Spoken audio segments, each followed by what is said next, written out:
వందే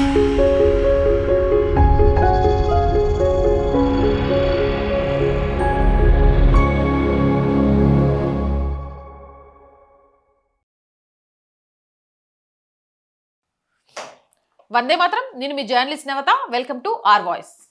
Suvendu Adhikari CM అయి 48 గంటలు కూడా కాలేదు. కానీ వెస్ట్ బెంగాల్లో 15 ఏళ్లుగా ఎవ్వరూ తాకడానికి కూడా భయపడ్డ వ్యవస్థపై ఒక్కసారిగా దాడి మొదలైంది. మొదటి ఓవర్లోనే 2 వికెట్లు పడ్డాయి. బంగ్లాదేశ్ సరిహద్దు దగ్గర 2 అక్రమ చొరబాటుదారులు బీఎస్ఎఫ్ హెచ్చరికల్ని పట్టించుకోకుండా భారత్లోకి రావడానికి ప్రయత్నించారని చెప్పి స్పాట్లోనే కాల్చి చంపేశారు. వారి మృతదేహాలను తిరిగి బంగ్లాదేశ్కి పంపించారు. కానీ అసలు షాక్ అక్కడ కాదు. మమతా బెనర్జీ సంవత్సరాలుగా ఆపిపెట్టిన సరిహద్దు భూమిని 45 రోజుల్లో ఆర్మీకి అప్పగించాలనే నిర్ణయంపై సువేందు సంతకం చేశారు. వెస్ట్ బెంగాల్కి బంగ్లాదేశ్తో దాదాపు 2217 కిలోమీటర్ల సరిహద్దు ఉంది. అందులో ఇప్పటికీ 100 కిలోమీటర్లకు పూర్తి స్థాయి ఫెన్సింగ్ లేదు. అంటే భారీ భాగం ఇంకా ఓపెన్ ల్యాండ్ బార్డర్ గానే ఉంది. సుప్రీంకోర్టు, హైకోర్టు భూములు ఇవ్వాలని చెప్పినా మమతా ప్రభుత్వం సంవత్సరాలుగా ఆపేసింది. ఇప్పుడు 3 నెలల్లో ఆ బార్డర్ ని పూర్తిగా సీల్ చేయాలని ప్లాన్ చేసింది.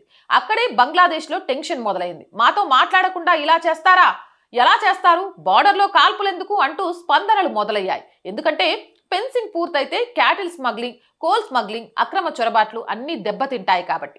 కానీ సువేందు అక్కడితో ఆగలేదు. మమత సంవత్సరాలుగా తనకు లాయల్ గా ఉన్న ఐఏఎస్, ఐపీఎస్ అధికారులకు రిటైర్మెంట్ తర్వాత కూడా ఎక్స్టెన్షన్ ఇచ్చి ఒక వ్యక్తిగత వ్యవస్థలా మార్చుకుంది. సువేందు రాగానే 60 ఏళ్లు దాటిన అధికారులందరినీ రిటైర్ చేశారు.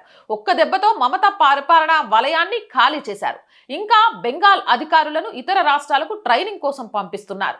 ఇన్నాళ్ళు లోకల్ పొలిటికల్ కంట్రోల్లో పనిచేసిన అధికారులకు ఇప్పుడు నేషనల్ ఎక్స్పోజర్ ఇస్తున్నారు. ఇక మరోవైపు 15 ఏళ్లుగా నోటిఫికేషన్స్ ఆలస్యం, ఎగ్జామ్ పోస్ట్పోన్మెంట్ వంటిలా వయస్సు దాటిపోయిన ప్రభుత్వ ఉద్యోగ అభ్యర్థులకు 5 ఏళ్ల ఏజ్ రిలాక్సేషన్ ఇచ్చారు. ఇది బెంగాల్ యువతలో సువేందుపై భారీ మద్దతు తెచ్చింది. ఇంకా పెద్ద బాంబు ఏంటంటే టీఎంసీ స్పోక్స్ పర్సన్ రిజు దత్తా చేసిన ఆరోపణలు. టీఎంసీని మమత కాదు, ఐపాక్ అనే ప్రైవేట్ కన్సల్టెన్సీ నడిపింది. ఎమ్మెల్యే సీట్ కావాలంటే 50 లక్షలు కట్టాలి అని బయట పెట్టాడు. అంటే రాజకీయ పార్టీ నెమ్మదిగా ఎన్నికల యంత్రంగా మారిపోయిందనే ఆరోపణ. 15 ఏళ్లుగా బెంగాల్లో ప్రభుత్వం అంటే పార్టీ అంటే స్థానిక గుంపులు అనే భయం పెరిగింది. ఇప్పుడు మొదటిసారి అదే వ్యవస్థ డిఫెన్సివ్ మోడ్లోకి వెళ్ళినట్లు కనిపిస్తుంది. ఇంకా షాకింగ్ టర్న్ ఏంటో చెప్పనా? ఎన్నికల ముందు అజయ్ పాల్ శర్మను బెదిరించిన అదే రిజు దత్తా ఇప్పుడు పార్టీ ఒత్తిడితో మాట్లాడాను అంటూ సారీ చెప్పాడు. అంతేకాదు సువేందు పిఏ హత్య తర్వాత ఆయన అగ్రెసివ్ గా మాట్లాడి ఉంటే టీఎంసీ కార్యకర్తల ఇండ్లపై దాడులు జరిగేవని, సువేందు కామ్ గా రియాక్ట్ అవ్వడం వల్లే వేల మంది టీఎంసీ కార్యకర్తలు బతికిపోయారని ఇండైరెక్ట్ గా ఒప్పుకున్నాడు. ఒకప్పుడు బెంగాల్లో బీజేపీ కార్యకర్తలు బ్రతకడం కష్టమని మాట్లాడేవారు. ఇప్పుడు టీఎంసీ నాయకులే మమ్మల్ని కాపాడింది సువేందు అని మాట్లాడే పరిస్థితి వచ్చింది. ఇంకా మరో పెద్ద దెబ్బ చెప్పరా? అభిషేక్ బెనర్జీ.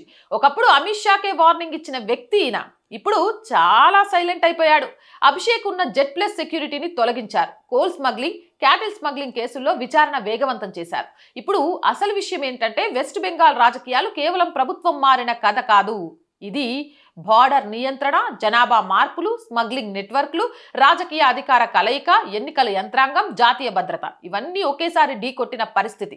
అందుకే ఇప్పుడు బంగ్లాదేశ్ అసలు భయం ఫెన్సింగ్ మాత్రమే కాదు, పుష్ బ్యాక్ మోడల్. అస్సాంలో హిమంత బిశ్వ శర్మ చేసినట్టుగా అక్రమ వలసదారుల్ని గుర్తించి నేడుగా బార్డర్ దాటించడం. ఎందుకంటే రోజుకు 100 మంది వెనక్కి పంపించడం మొదలైతే వాళ్లకు ఆశ్రయం, ఆహారం వ్యవస్థ బంగ్లాదేశ్ భరించలేదు. అందుకే ఇప్పుడు బెంగాల్లో జరుగుతున్నది సాధారణ అధికార మార్పు కాదు, 15 ఏళ్లుగా పేరుకుపోయిన వ్యవస్థపై ఒక్కసారిగా జరిగిన ఎదురుదాడి. ఏదేమైనా సువేందు అధికార మజాక. జై హింద్, జై భారత్. రోజు చెప్తుందేనండి our group of channels, our voice, our political, our Samskriti, 3 మన ఛానల్సే. So please subscribe our channels. Content బాగుంది అనిపిస్తే లైక్ చేయండి, షేర్ చేయండి. ఆర్థికంగా ఆర్ వాయిస్ని ముందుండి నడిపిస్తుంది మీరే, అలానే నడిపించాలని కోరుకుంటున్నాం. మీరు చేసే ప్రతి చిన్న సహాయం కూడా ఛానల్ ఇంకా ముందుకెళ్ళడానికి ఉపయోగపడుతుంది. చేస్తారని ఆశిస్తున్నాం. చేయాలి అనుకునే వాళ్ళు సబ్స్క్రిప్షన్ పక్కనే జాయిన్ అనే బటన్ ఉంది. 1 to 5 లెవెల్స్ ఉన్నాయి. ఏదో ఒక లెవెల్లో సపోర్ట్ చేయండి.